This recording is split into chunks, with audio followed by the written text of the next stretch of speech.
I'm Stacie Sussman, and you're listening to C-Suite Strategies. In today's episode, we'll explore a crucial question. What is people-centric operations, and why is it the backbone of your company? Join me as I sit down with Jennifer Yates, the visionary founder of Rue and the master of people-centric operations. Jennifer has 27 years of experience breathing new life into purpose-driven businesses, and she's here to reveal why putting people at the center of your operational systems isn't just a nice idea. It's essential for business success. We're going to dive deep into how people-centric operations can skyrocket your business growth, enhance your product, increase your sales, and transform the way your people work together. You'll discover why the most sophisticated systems fail without buy-in, how to navigate the delicate balance of change management, and why understanding your team's diverse cultural backgrounds could be one of the secrets to your business success. Jennifer shares her journey from corporate leadership to entrepreneurship, offering invaluable insights for operational professionals alike, C-suite executives, and business founders. Tune in today. Why put people at the center of your operational systems, exclusively on C-Suite Strategies. Give it a listen.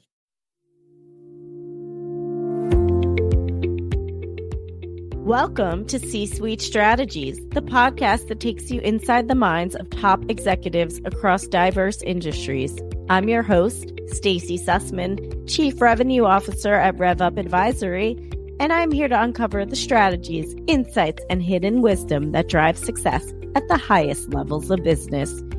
Each episode will dive into a specific topic crucial to scaling a business, exploring the unique challenges and opportunities that shape growth and success. From innovative revenue models to marketing to cutting-edge leadership techniques, we leave no stone unturned. Whether you're a seasoned C-suite executive or a hungry founder seeking more knowledge, this podcast is your backstage pass to the strategies that separate good companies from great ones. Prepare to challenge your assumptions, expand your horizons, and walk away from each episode with actionable insights that can transform your approach to business. Follow now, C-Suite Strategies, and join us as we uncover the secrets to sustainable business growth, one powerful conversation at a time. Your next big breakthrough might just be a listen away. Topic today is how people-centric operations propel business growth and sales. We are going to peek behind the curtains and talk about the not so sexy, but we think sexy side of operations with Jennifer Yates, champions a people-first approach in a field often mistaken for just numbers, logics, and boring processes. But it's not that.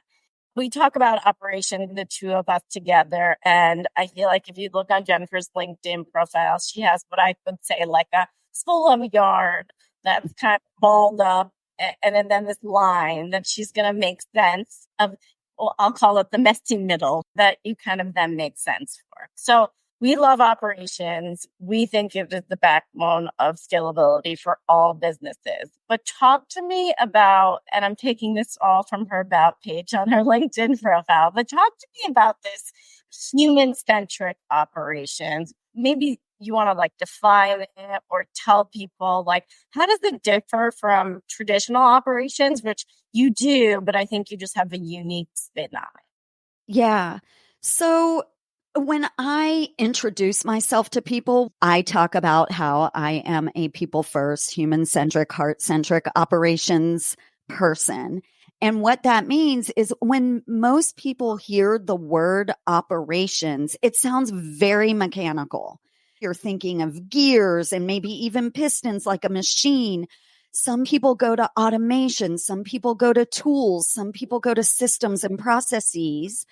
And all of that is a part of operations. It truly is, because it is the backbone, as you said, or the scaffolding around a business.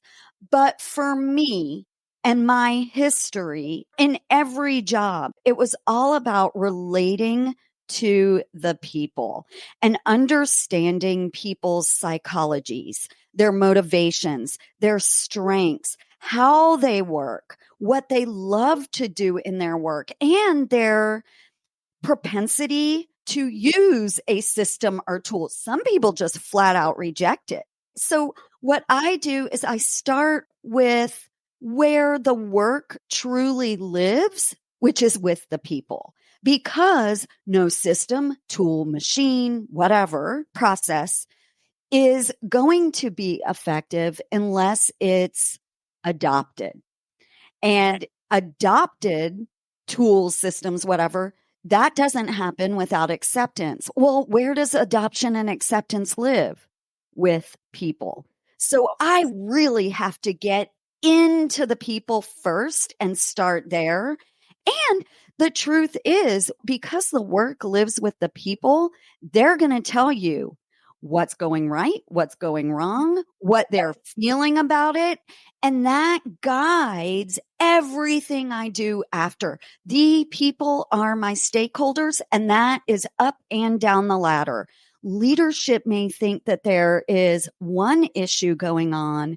The people, the doers, may think that there's a different issue going on. It's my job to connect the threads between all the functions of the business, between the people, the work they do, the vision of the business, and the stakeholders at every level, and make sure that what I do meets as many people's needs as possible.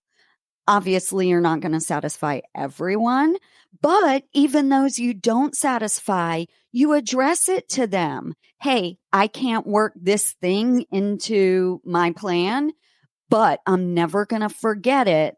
So let's revisit it later.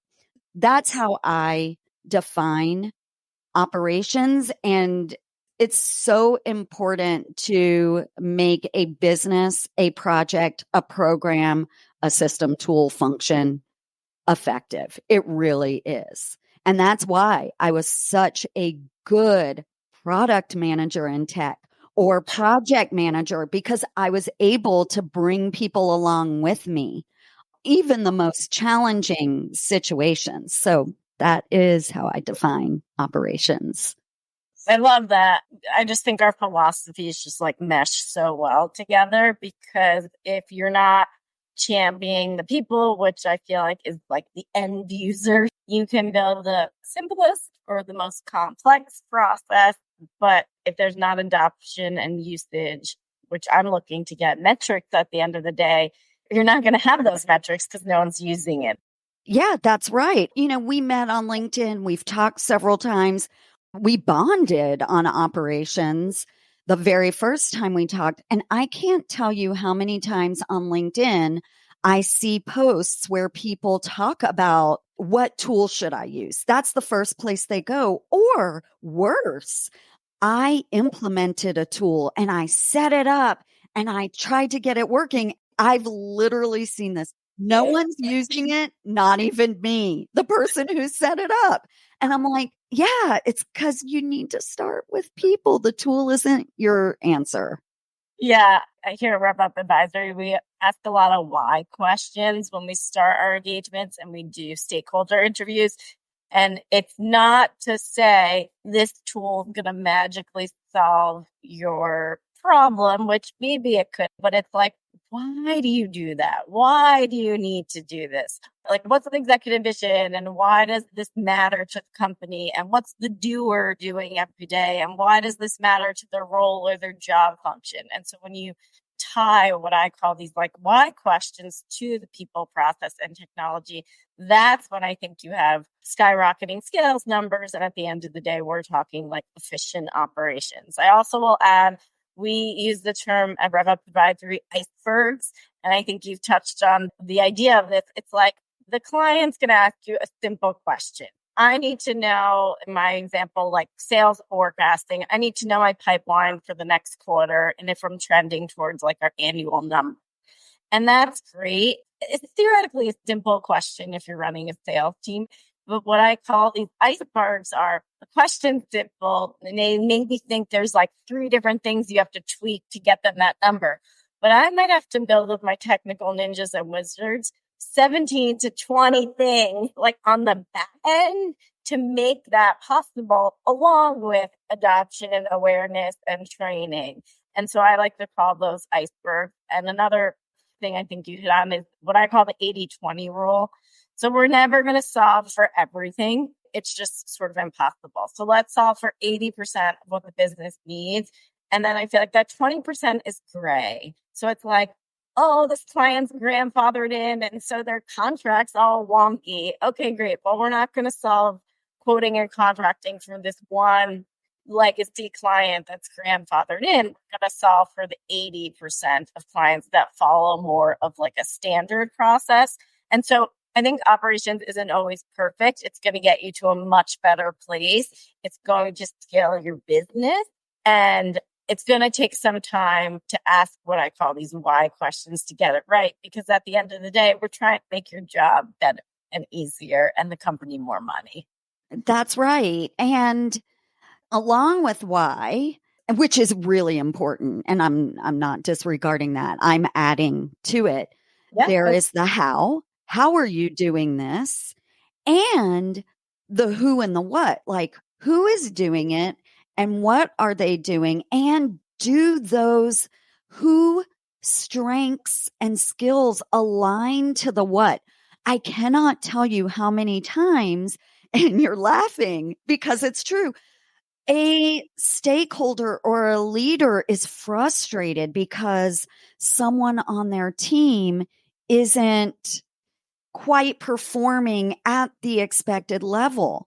But when you talk to the team member and really get into some of the nuance of what they're saying, you can see sometimes that their strengths aren't aligned to the work that's being assigned. So all you have to do is shuffle that. Then everyone shines, everyone's happy, and everyone feels like ready to scale or grow or whatever it is. So that's also important, to understand why, like you do, how, who, and what. I agree.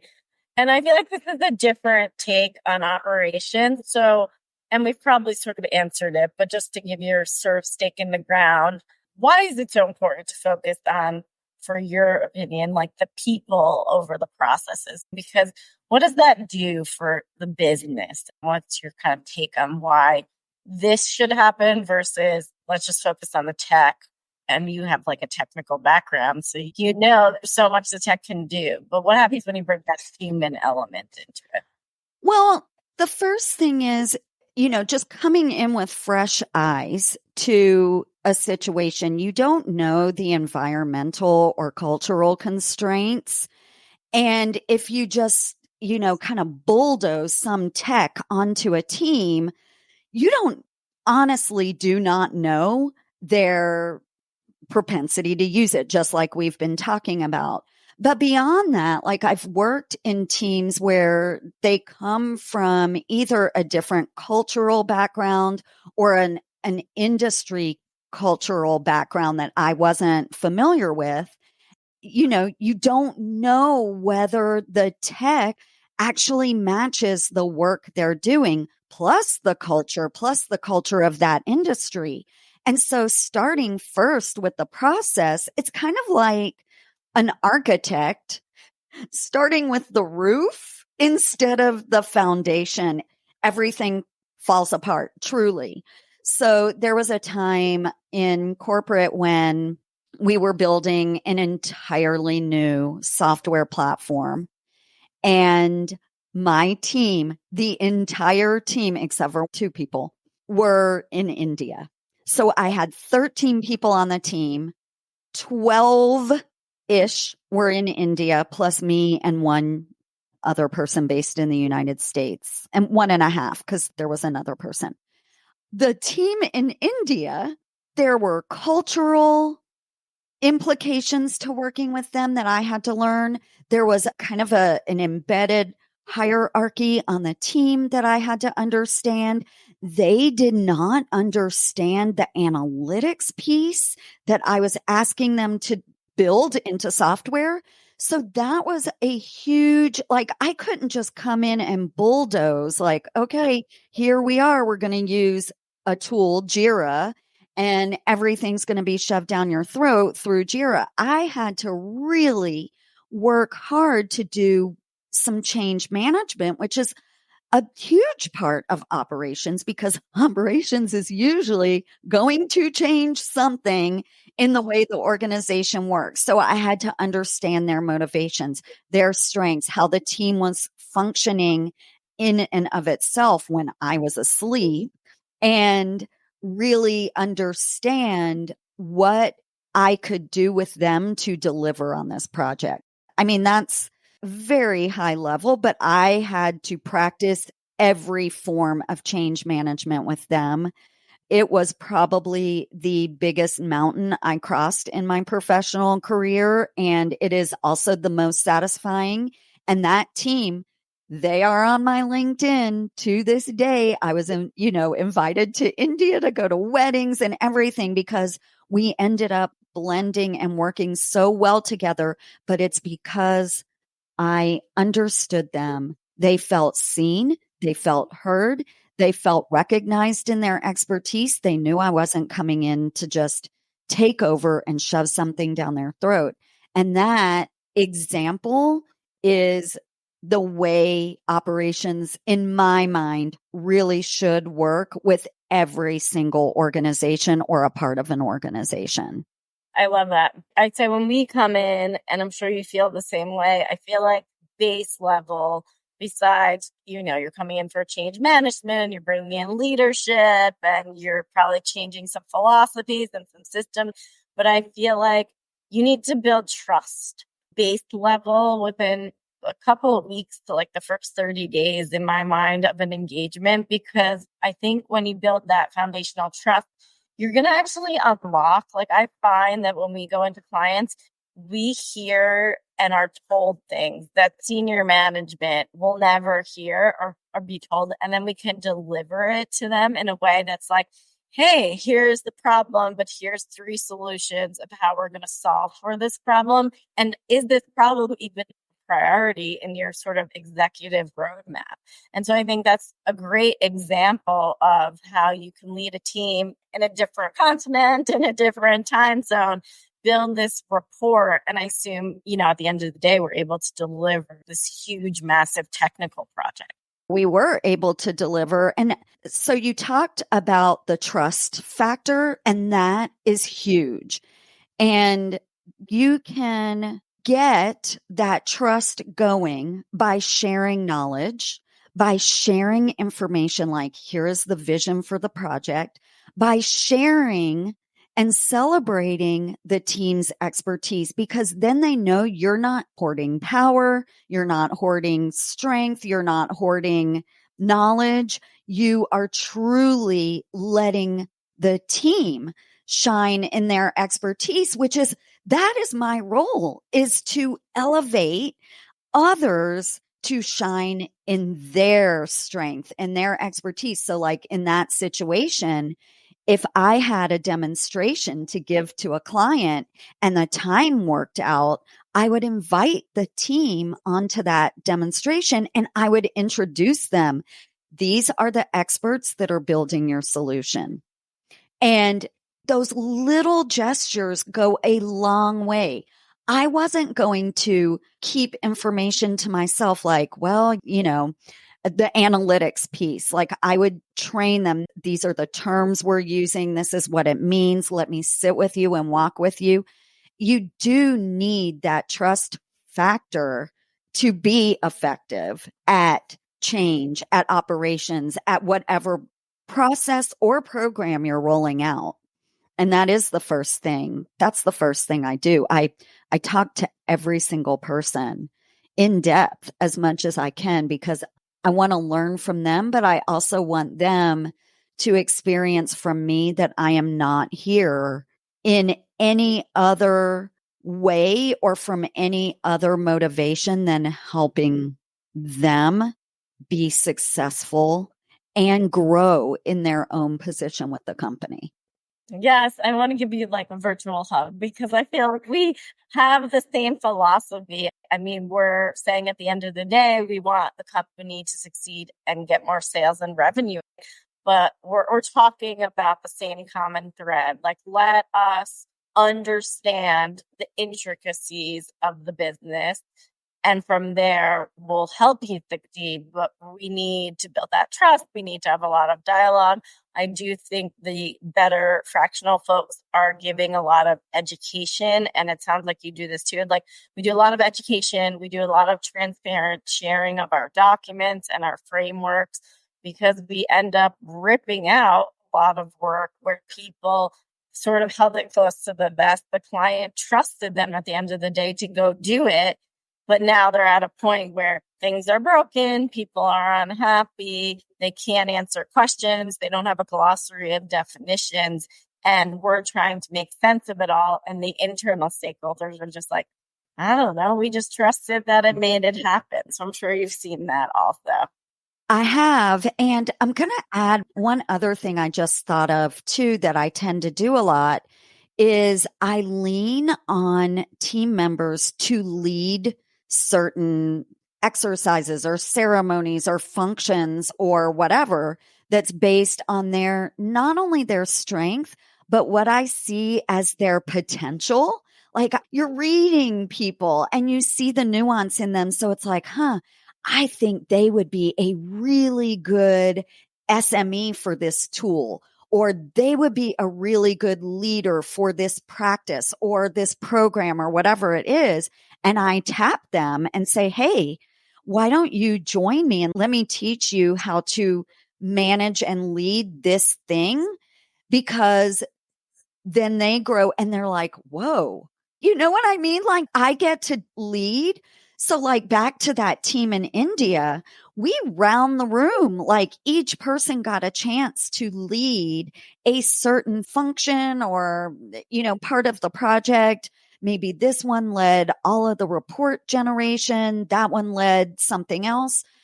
And people really got excited and motivated because then they became the experts. So I talked in the beginning about how operations is kind of the scaffolding.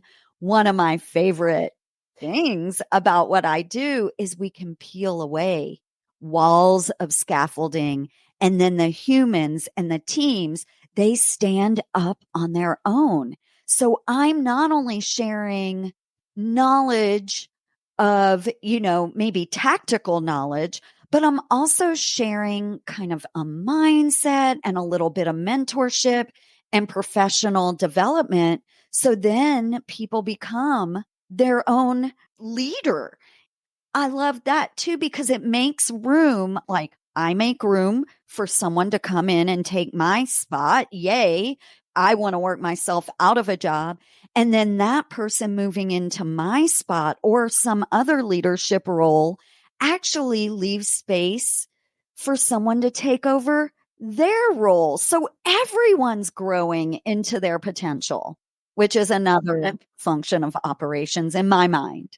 Yeah, I always say we're not going to stay with you forever. We want to give you the tools and the documentation and the glossary and the systems to, like you said, stand up on its own without us. But I love the idea of also, I think that's probably a superpower of yours, is like seeing who would be right to lead in these kind of operational functions within the organization, grooming that talent for theoretically a succession plan. So when Stacie or Jennifer finishes our piece of the project, that new leader, Jessica, we'll call her, can stand on her own because through our guidance and leadership, she's understanding it. She helped build it. She's led with us kind of on the sideline. And then when they come into the new spotlight, there they are. And I think that is just so important. And that probably brings that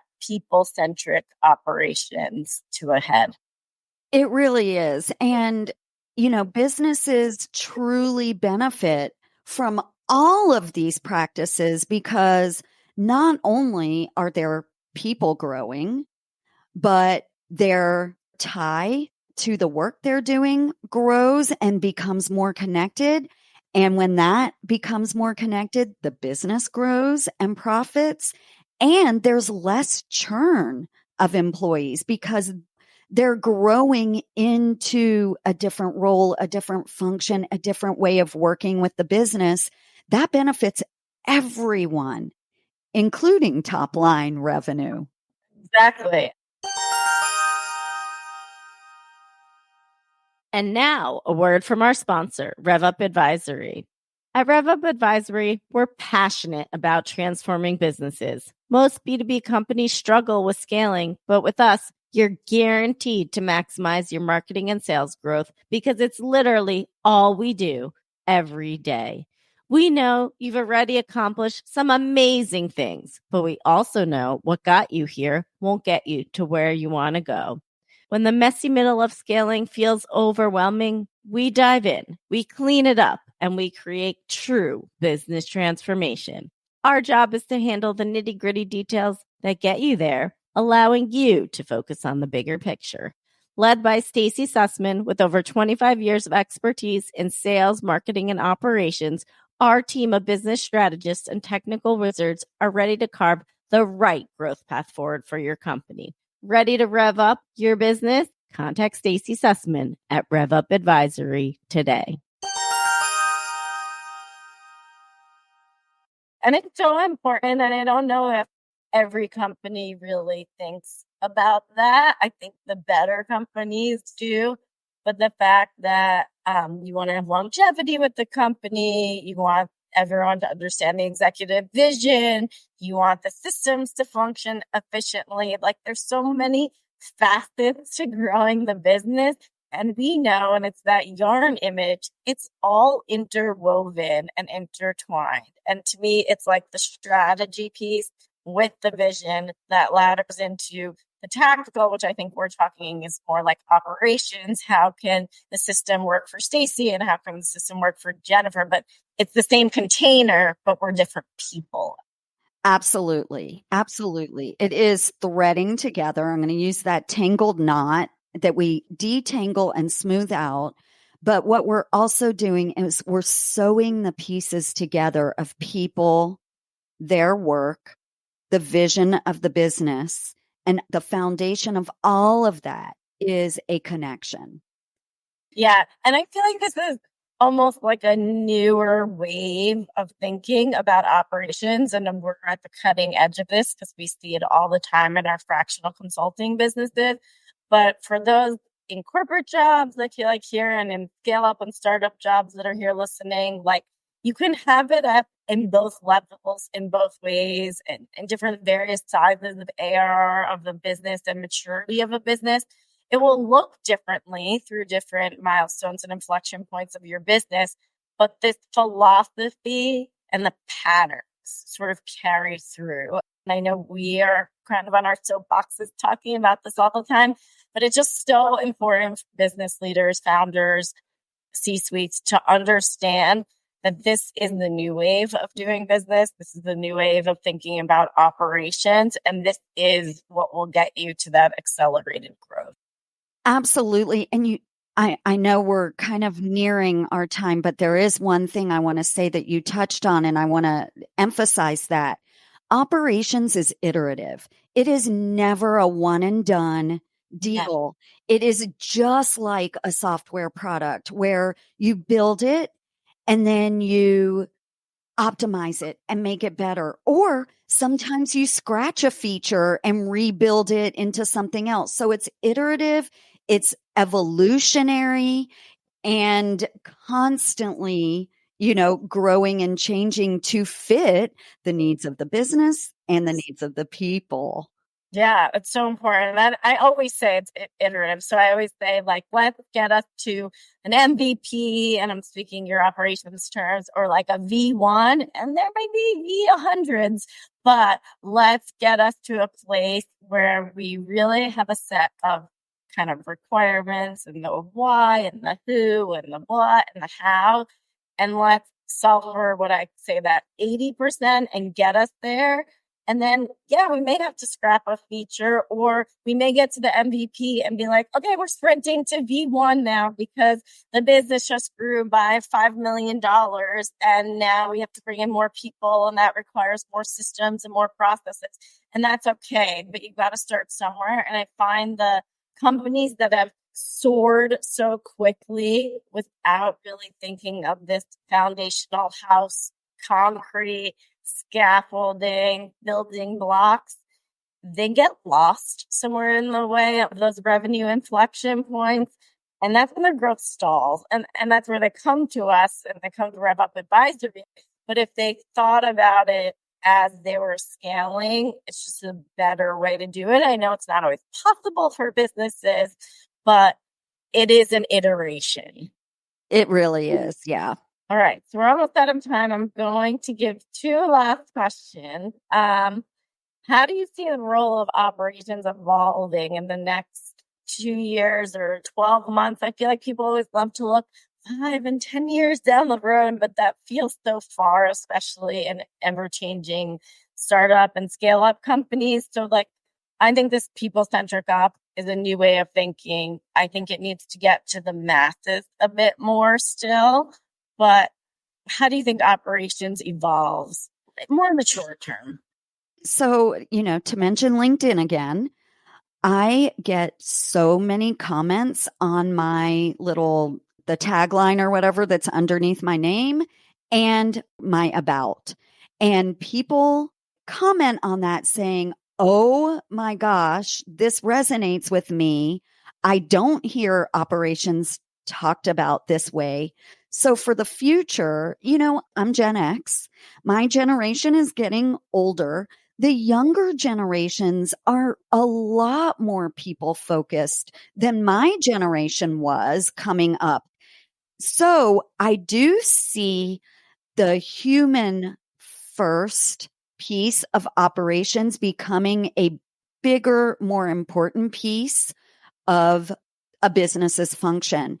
And it's funny too, before I left corporate, I was asked by the clients of our business, I want to understand my employees better and how they work and their strengths and what they're motivated to do. I want to understand their communication styles. Leaders of those client companies were contacting me to make recommendations for them. Those leaders are the younger leaders who are building businesses right now. So I do agree with you that this way of looking at operations as a function of the business is the machine part of it will never go away. Automation, process, you have to have it. But to build the machine to fit the people and really, truly understanding humans and human nature, it's growing. The importance of that is growing. And I think that businesses truly do want to understand their people better and work within those personalities. I love that. And I see that every day because I think our stakeholders are maybe a little bit on the older side, but the end user are definitely mid to younger side. And so it's blending those generational gaps. I mean, I have 2 little kids and my kids are always like, what did you used to watch on Netflix when you were a kid? And, well, but it's different. What did you used to play on your iPad? What apps did you use? Well, computers and phones came in when I was in high school and college. So it's just different. Wasn't 4 with my iPad and clicking away. Right. And if you think as a business owner, your customers, who are they and what do they care about? You know what I mean? So if your customers care about human connection and human motivations and treating humans better, that is something that they would want to know about your company. Yeah, we work with a company that's in the hospitality industry, I'll call it, and GPOs. And their past clients were a little bit older and they wanted to call in by phone and talk to someone and have a whole song and dance, an hour conversation that could have took 15 minutes. But the new generation that's taking over, who's their ICP, doesn't want to talk to me. They want to go on the computer and they want to find the answers and they want to be able to do it themselves. And that is catering to a different audience. And so we at Wrap Up Advisory have sort of helped them move into more of like the 20th century of saying, they don't want to call you anymore. They don't want to talk to you anymore. They want to find the answers in your platform. So the chatbot or the knowledge base, or you create some Loom videos or some tutorials, that needs to be disseminated and like widely circulated through all your customer base, because they're not calling you anymore to ask the questions. They just don't have time. And they need to be mobile optimized versus desktop optimized. So these are the things you think operations, but I'm doing it for the people and the customer. Yes, outside. We're talking first, like the customers and what matters to them.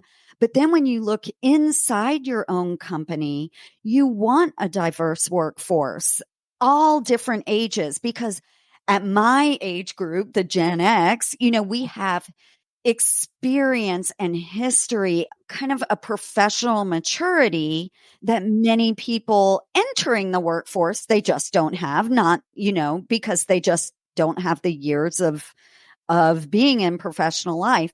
But if you have a company that has an age diverse workforce, like you can, as the older person, you can learn so much just talking and interacting with young people, and vice versa. Like the younger people look towards someone like me as a mentor and a guide who's going to share my information and my experience and expertise with them, because they're coming up through the ranks and hopefully becoming the next level leader in that company. So I totally agree with, lean into that multi-generation knowledge transfer. Totally agree. At one company I worked with, everyone was my age. At another company, I was the weirdo. Everyone else was really young.